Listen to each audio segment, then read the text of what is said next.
Hello student, welcome back to my channel Samrat academy. Student 18 फरवरी को आप लोगों का हिंदी का पेपर है। बहुत सारे बच्चों का कमेंट था कि सर 18 फरवरी को हिंदी का पेपर है, तो बताइए कि हिंदी के पेपर को हम बोर्ड एग्जाम की कॉपी पे कैसे लिखेंगे। तो मेरे प्यारे बच्चों, फाइनली आप लोगों की डिमांड पे इस वीडियो को मैं बना रहा हूँ।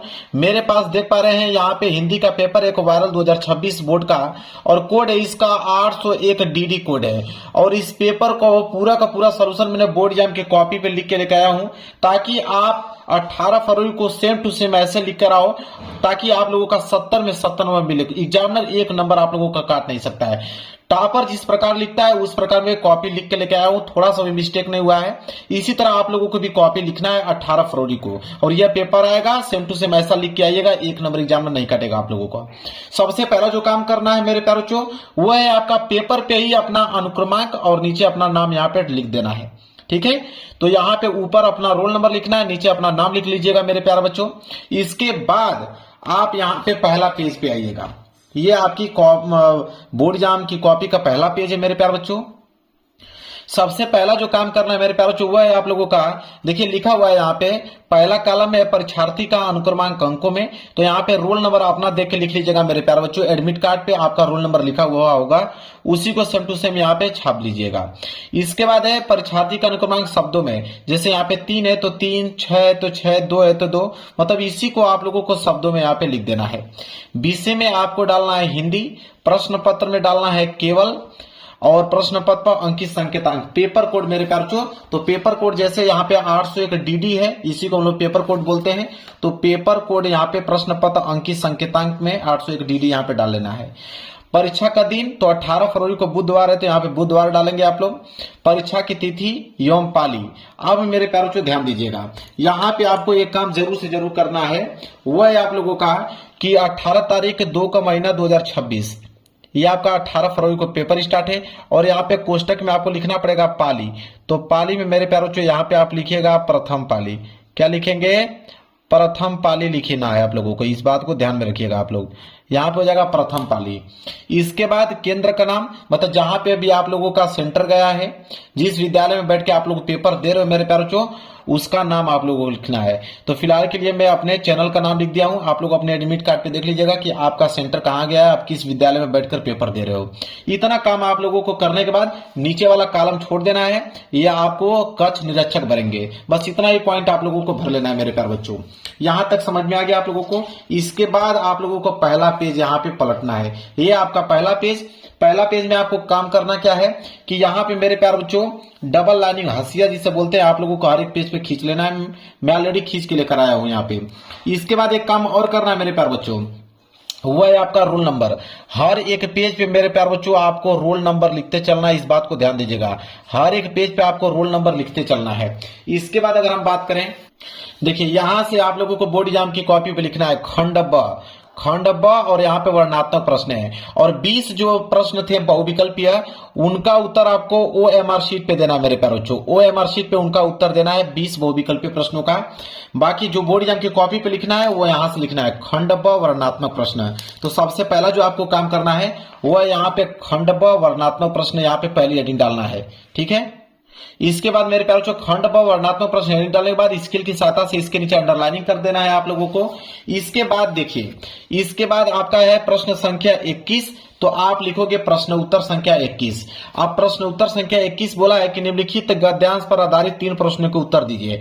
6 नंबर का गद्यांश है मेरे प्यारे बच्चों। यहाँ पे ऑप्शन आपके पास है क वाला, कह रहा है कि क वाला कीजिए। अगर क नहीं करना चाहते हैं तो कोई दिक्कत नहीं है, यहाँ पे अथवा देकर मेरे प्यारे बच्चों ख लिखा है। ठीक है, दोनों में से कोई एक ही करना है, हालांकि इस सोल्यूशन में ख वाला किया गया है। ठीक है, तो यहाँ पे अगर ख वाला करना है आपको तो लिखोगे प्रश्न उत्तर संख्या 21 का ख, ताकि एग्जामिनर को मालूम चल पाए। इसके बाद संकेत आपको लिखना है। तो संकेत कैसे लिखा जाता है, देखिए संकेत लिखा गया है कि यह हाथ में, मतलब शुरू के लाइन आपको उठा के लिखना है, यह हाथ में, और लास्ट लाइन क्या है, राहुल के साथ। राहुल के साथ लास्ट लाइन यहाँ पे लिख देना है, ताकि एग्जामिनर को मालूम चल पाए कि हाँ आपने कौन सा गद्यांश किया हुआ है। तो यहाँ पे संकेत आपको लिख देना है। संकेत लिखने के बाद देखिए 3 प्रश्न हैं। पहला है कि उपयुक्त गद्यांश का संदर्भ लिखिए, 2 नंबर मिलेगा। तो देखिए यहाँ पे पहला संदर्भ हेडिंग डाला गया है, और संदर्भ देखिए लिखा गया है मेन पॉइंट को, जैसे हिंदी हुआ, अजंता चैप्टर से लिया गया है, श्री भगवत शरण उपाध्याय जी लिखे हुए हैं, गद्य खंड है। तो इस तरह आपको मेन पॉइंट को आपको ब्लैक पेन से हाईलाइटेड कर देना है। इस तरह करोगे तो यहां से 2 नंबर मेरे प्यारे बच्चों आप लोगों को फिक्स हो गया, 2 नंबर यहां से मिल गया। एक लाइन का गैप छोड़कर ही दूसरा प्रश्न करना है। तो एक लाइन का गैप छोड़ के देखिए दूसरा प्रश्न है, रेखांकित अंश की व्याख्या कीजिए 2 नंबर। तो आप हेडिंग बनाओगे रेखांकित अंश की व्याख्या, और जहां तक अंडरलाइनिंग किया गया है यहां से लेकर यहां तक अंडरलाइनिंग किया गया, इसका हमें व्याख्या बताना है। तो देखिए किस प्रकार व्याख्या यहां पे किया गया मेरे प्यारे बच्चों, इस तरह आप लोगों को व्याख्या करना है। 2 नंबर यहां से भी आप लोगों को मिल जाएगा। देखिए अगर कुछ पॉइंट और बच जा रहा है लिखने के लिए तो पेज यहां तो भर गया। जब पेज भर जाए मेरे प्यारे बच्चों तो यहां पे लिख दीजिए आप लोग पीटीओ, मतलब पेज टर्नओवर। मान लीजिए 1-2 लाइन और इसमें लिखना है, ठीक है, और पेज आपका ये वाला भर गया। तो पीटीओ लिखने के बाद मेरे प्यारे बच्चों कोई दिक्कत नहीं है, पेज को पलट दो। देखिए पेज को इधर पलट दिया गया है और कुछ लाइन जो बचा था इधर लिख दिया गया है। इस तरह काम आप लोगों को मेरे प्यारे बच्चों करना है। इसके बाद अगर हम बात करें तो चलिए देखते हैं, एक प्रश्न और इसके नीचे दिया गया था मेरे प्यारे बच्चों, तीसरा प्रश्न कि उपयुक्त गद्यांश में कहां के दृश्यों का चित्रण किया गया है, 2 नंबर इसमें मिलेगा। तो देखिए यहाँ पे तीसरे का उत्तर यहाँ पे लिखा गया, 2 नंबर यहाँ पे मेरे प्यारे बच्चों आप लोगों को मिल गया। क्लियर है। इसके बाद अगर हम बात करें तो प्रश्न 21 कंप्लीट हो गया।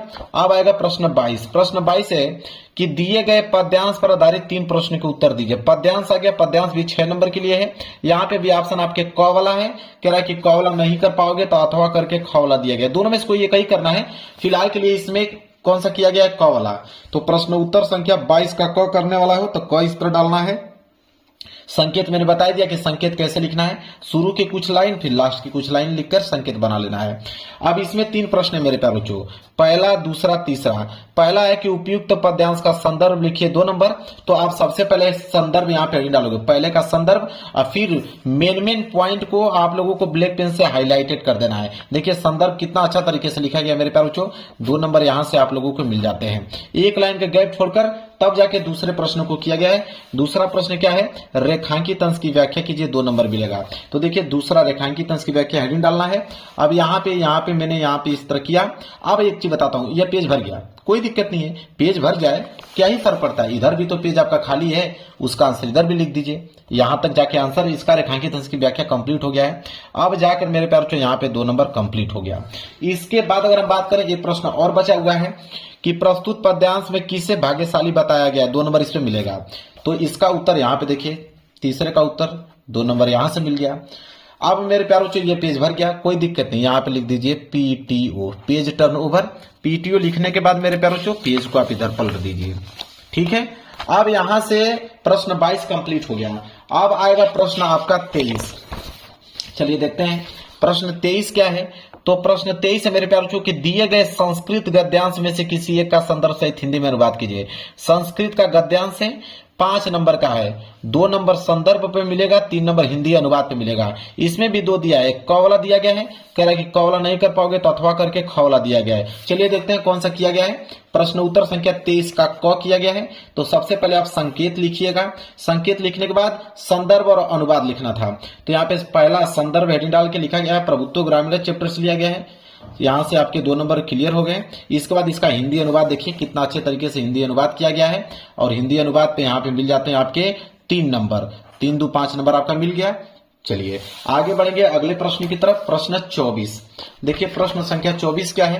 अब प्रश्न 24 आ गया कि दिए गए संस्कृत पद्यांश में से किसी एक का संदर्भ सहित हिंदी में अनुवाद कीजिए। ये भी 5 नंबर का, ये संस्कृत का पद्यांश है। इसमें भी 2 नंबर संदर्भ में, 3 नंबर हिंदी अनुवाद में मिलता है। इसमें भी 2 ऑप्शन है, एक क वाला है, क वाला नहीं कर पाओगे तो अथवा करके ख वाला दिया गया है। दोनों में से कोई एक ही आप लोगों को करना है मेरे प्यारे बच्चों।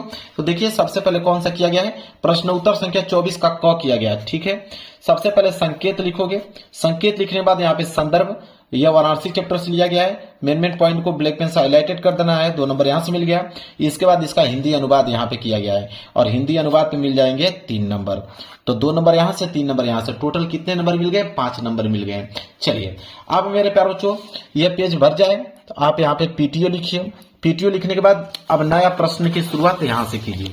अब चलिए देखते हैं, अब आ जाएगा प्रश्न संख्या 26। अब आप कहोगे कि 24 के बाद 26 कैसे आ गया, तो प्रश्न संख्या जो 25 है मेरे प्यारे बच्चों वह है कि पठित खंड काव्य के आधार पर निम्नलिखित प्रश्नों में से किसी एक का उत्तर दीजिए। तो खंड काव्य मेरे प्यारे बच्चों जिला वाइज जाता है। तो जो आपके जिला में पूछा जाता है वही खंड काव्य आपको करना है। कोई दूसरा करोगे तो 1 नंबर एग्जाम में नहीं देगा। तो खंड काव्य मेरे प्यारे जो हमारे यूट्यूब चैनल पे हर एक डिस्ट्रिक्ट के विद्यार्थी पढ़ते हैं, तो भाई मैं किनका किनका लिखूंगा, इसलिए मैं नहीं लिखा हूं। खंड काव्य तो बहुत सारे हैं, मुक्ति दूत है, ज्योति जवाहर है, मेवाड़ मुकुट है। चलिए और दिखाता हूं, बहुत सारे मेरे प्यारे बच्चों। इसके बाद देखिए अग्र पूजा है, इसके बाद जय सुभाष है, इसके बाद मातृभूमि है, कर्ण है, करमवीर है, तुमुल है, इतने सारे मेरे प्यारे बच्चों हैं। तो मैं किनका किनका बताऊंगा, इसलिए मैं इस प्रश्न को छोड़ दिया हूं। आप लोग देख लीजिएगा कि आपके डिस्ट्रिक्ट में कौन सा पूछा जाता है, वही आप करके आइएगा। अब मैं स्टार्ट करता हूं प्रश्न संख्या 26 का क। बोला है कि दिए गए लेखकों में से किसी एक का जीवन परिचय देते हुए उनके प्रमुख रचना का उल्लेख कीजिए। अब लेखक का जीवन परिचय है 5 नंबर के लिए, 3 नंबर जीवन परिचय पे, 2 नंबर रचना पे मिलेगा। यहाँ पे 3 ऑप्शन दिए गए हैं, चलिए देखते हैं। सबसे पहले आप डालोगे प्रश्न उत्तर संख्या 26 का क। अब यहाँ पे आचार्य रामचंद्र शुक्ल का करना है, तो आप देखिए जैसे पहला किया गया ना आचार्य रामचंद्र शुक्ल जी का, तो आप यहाँ पे पहला लिखिएगा आचार्य रामचंद्र शुक्ल जी, हेडिंग डालिएगा। अब यहाँ पे संक्षिप्त परिचय लिख लेना, जिसमें नाम होना चाहिए, जन्म स्थान, पिता का नाम, माता का नाम, रचनाएं, मृत्यु, ये चीजें मेंशन करने के बाद तब जाके आप जीवन परिचय मेन हेडिंग डालिएगा और यहां से जीवन परिचय पूरा लिखना चालू कीजिएगा। और जब भी जीवन परिचय लिख रहे हो तो मेन वर्डों को देखिए, यहां से मेन वर्डों को ब्लैक पेन से लिखा गया है मेरे प्यारे बच्चों, ठीक है। यहां तक हो गया। अगर पेज अगर भर जाए तो कोई दिक्कत नहीं है, इधर पलट दीजिए, यहाँ पे रचना लिखा गया है। अब टोटल मेरे प्यारे बच्चों कितने मिलेंगे, यहाँ पे 5 में 5 नंबर यहाँ पे मिल जाएगा। चलिए आगे बढ़ते हैं मेरे प्यारे बच्चों अगले प्रश्न की तरफ। देखिए अगला प्रश्न है 26 का ख। अब 26 का ख वाला क्या है कि दिए गए कवियों में से किसी एक कवि का जीवन परिचय देते हुए उनके एक प्रमुख रचना का उल्लेख कीजिए। अब मेरे प्यारे बच्चों कवि का जीवन परिचय आ गया, और कवि का जीवन परिचय भी 5 नंबर के लिए ही पूछा जाता है। 3 नंबर जीवन परिचय पे, 2 नंबर रचना पे। यहाँ पे महाकवि सूरदास, महादेवी वर्मा, सुमित्रानंद पंत, 3 लोगों का दिया हुआ है, जो मन करे वो लिखिएगा। यहाँ फिलहाल के लिए प्रश्न उत्तर संख्या 26 का ख सूरदास का किया गया है, पहला वाला सूरदास। यहाँ पे लिखेंगे नाम, जन्म, जन्म स्थान, पिता का नाम, माता का नाम, मृत्यु, रचनाएं। संक्षिप्त परिचय में आपको लिख के कोष्टक में पैक कर देना है। इसके बाद जीवन परिचय यहाँ पे मेन हेडिंग डालना है, और इसके बाद जीवन परिचय यहाँ से लिखना चालू कर देना है। अब देखिए एक ही पेज में जीवन परिचय कंप्लीट हो गया है। देखिए मेन जो वर्ड है उसको ब्लैक पेन से लिखकर हाईलाइटेड किया गया है, ताकि एग्जामिनर का ध्यान यहाँ जा पाए। इसके बाद देखिए रचना भी लिखा गया है यहाँ पे, सूरसागर, सुरसरावली, साहित्य लहरी। अब यहाँ पे एग्जामिनर जो है 5 में 5 नंबर आपको देगा, 1 नंबर चाकर भी नहीं काट सकता है। इसके बाद आगे बढ़ते हैं, प्रश्न 26 के बाद आएगा 27। प्रश्न 27 है कि अपने पाठ्य पुस्तक में से कंठस्थ कोई एक श्लोक लिखिए जो इस प्रश्न पत्र में न आया हो। 2 नंबर के लिए श्लोक है, तो आप सबसे पहले लिखोगे प्रश्न उत्तर संख्या 27 का श्लोक। अब श्लोक है मेरे प्यारे बच्चों, तो श्लोक को कैसे लिखोगे कि यहाँ पे 2 लाइन का श्लोक लिखा गया है, बंदम मरणम वापी जय वापी पराजय उभयत्र सम वीर वीर भाव ही वीरता। 2 लाइन का श्लोक लिखा गया, यहां से 2 नंबर आपके फिक्स हो गए। इसके बाद हम आगे बढ़ेंगे प्रश्न 28 की तरफ। देखिए प्रश्न 28 है कि निम्नलिखित में से किन्हीं 2 प्रश्नों के उत्तर संस्कृत में दीजिए, 2 नंबर मिलेगा। आपके पास ऑप्शन कितने हैं, 4 हैं, 4 में से किन्हीं 2 ही प्रश्नों का उत्तर देना है। तो 28 है, तो सबसे पहले डालोगे प्रश्न उत्तर संख्या 28। अब यहाँ पे किन्हीं 2 ही प्रश्नों का उत्तर देना है, लेकिन मैं हल के लिए चारों का उत्तर दे दिया है, ठीक है। आपको केवल 2 ही देना है। अगर एग्जाम में चारों का भी उत्तर दोगे तो एग्जाम आपको 2 ही नंबर देगा, लेकिन फिलहाल मैं आप इसका सलूशन बताने के लिए मैं चारों का बता दिया हूं, ठीक है। यह पहला का हो गया, यह दूसरा का हो गया, यह तीसरे का हो गया, चौथे का। तो एग्जामिनर आपको 2 ही नंबर देगा, इतना याद रखिएगा। 1+1 मतलब 2 ही प्रश्नों को उत्तर देना है सिर्फ आप लोगों को, इस बात को ध्यान में रखिएगा। चलिए ये पेज भर गया, कोई दिक्कत नहीं है। अगला नेक्स्ट पेज पे आते हैं। नेक्स्ट पेज पे आएंगे प्रश्न संख्या 29, ठीक है। 28 के बाद आएगा प्रश्न संख्या 29। चलिए देख लेते हैं प्रश्न संख्या 29 क्या है। प्रश्न संख्या 29 मेरे प्यारे बच्चों कि निम्नलिखित में से किसी एक विषय पर निबंध लिखिए। निबंध आपका 7 नंबर के लिए है। आपके पास 1 2 3 4 टोटल 4 निबंध दिए गए हैं, 4 में से कोई एक ही आपको करना है। तो सबसे पहले प्रश्न उत्तर संख्या 29 डालोगे। इसके बाद पहला कर रहे हो आतंकवाद की समस्या एवं समाधान, तो आप लिखोगे पहला आतंकवाद की समस्या एवं समाधान, ये हेडिंग हो जाएगी। फिर आप हेडिंग डालोगे रूपरेखा। रूपरेखा में जितना भी आपको हेडिंग डालना है सब एक ही साथ डाल लो। तो यहाँ पे 8 हेडिंग लिखा गया है, ठीक है। इसके बाद एक एक करके सारा हेडिंग यहाँ पे देखेंगे। जैसे प्रस्तावना, तो पहले हेडिंग प्रस्तावना होता है, देखिए प्रस्तावना को अच्छे तरीके से लिखा गया है। इसके बाद दूसरी हेडिंग यहाँ पे क्या हो जाती है, आतंकवाद का अर्थ, ठीक है। तो आतंकवाद का अर्थ यहाँ पे लिखा गया है। इसके बाद आपका तीसरा आतंकवाद एवं विश्वव्यापी समस्या, ठीक है, इसको भी अच्छे तरीके से लिखा गया है। चौथी हेडिंग क्या है यहाँ पे, तो चौथी हेडिंग मेरे प्यारे बच्चों चौथी हेडिंग है भारत में आतंकवाद का क्या महत्व है। ठीक है, तो भारत में आतंकवाद क्या है इसको, फिर पेज भर गया, कोई दिक्कत नहीं है, पेज को पलटिए। फिर अगली हेडिंग रहेगी पांचवा, जिम्मेदार इसका कौन है। ठीक है, इसको लिखा गया है। छठवीं हेडिंग है आतंकवाद के विविध रूप कौन कौन से हैं। तो देखिए इसका यहाँ पे 3 रूपों में व्यक्त किया गया है यहाँ पे। इसके बाद है आतंकवाद का समाधान क्या है। तो आतंकवाद का समाधान यहाँ पे राजनीतिक समाधान क्या है इसका, सामाजिक और आर्थिक समाधान क्या है इसका। इसके बाद पेज भर गया, कोई दिक्कत नहीं है, पेज को पलटिए। इसके बाद है अगला उसी में कि धार्मिक समाधान क्या है। इसके बाद लास्ट हेडिंग है उपसंहार, 8वीं हेडिंग। इस तरह अगर आप लिखते हो मेरे प्यार बच्चों, एग्जामिनर 7 में 7 नंबर आप लोगों को देगा, 1 नंबर काट नहीं सकता है। इस तरह आप लोगों को मेरे प्यार बच्चों निबंध लिखना है। इसके बाद आएगा प्रश्न संख्या 30। तो प्रश्न 30वां है कि शुक्ल मुक्ति हेतु अपने विद्यालय के प्रधानाचार्य को एक आवेदन पत्र लिखिए, 4 नंबर। अगर ये नहीं आता तो अथवा करके दिया है कि छात्रवृत्ति प्राप्त करने हेतु अपने विद्यालय के प्रधानाचार्य को प्रार्थना पत्र लिखिए। दोनों में से कोई एक ही करना है। तो देखिए कैसे करोगे। तो सबसे पहले आप हेडिंग बनाओगे यहाँ पे कि प्रश्न उत्तर संख्या 30। अब इन दोनों में से कौन किया आपने, तो विषय में यहाँ पे लिखना है, विषय में हेडिंग डाल के कि छात्रवृत्ति प्राप्त करने के लिए आवेदन पत्र लिखा गया है। तो सबसे पहले आप लिखोगे सेवा में, फिर प्रधानाचार्य महोदय, इसके बाद यहाँ पे विद्यालय का नाम आप लोग लिख लीजिएगा, फिर विद्यालय का पता लिख लीजिएगा अपने विषय में, आपको जिस पे आप पत्र लेखन लिख रहे हो। इसके बाद महोदय, देखिए कितना अच्छे तरीके से लिखा गया मेरे प्यारों बच्चों, यहाँ तक पेज भर गया, कोई दिक्कत नहीं है। और कुछ पॉइंट लिखना है तो आप पीछे लिख लीजिएगा, कोई दिक्कत नहीं है, पूरा का पूरा अंक मिलेगा आपको। देखिए इधर यहाँ पे धन्यवाद, और आपका आज्ञाकारी शिष्य है अजीत, कक्षा 8 10वीं लिख सकते हैं, दिनांक डेट लिख दीजिएगा। अब यहाँ आपको 4 में 4 नंबर मिल गया। अब मेरे प्यारे बच्चों यह जो है आप लोगों का पूरा में पूरा अंक मिल गया। अब यह पेपर की चेकिंग जो है मेरे प्यारे बच्चों बिल्कुल समाप्त हो गया।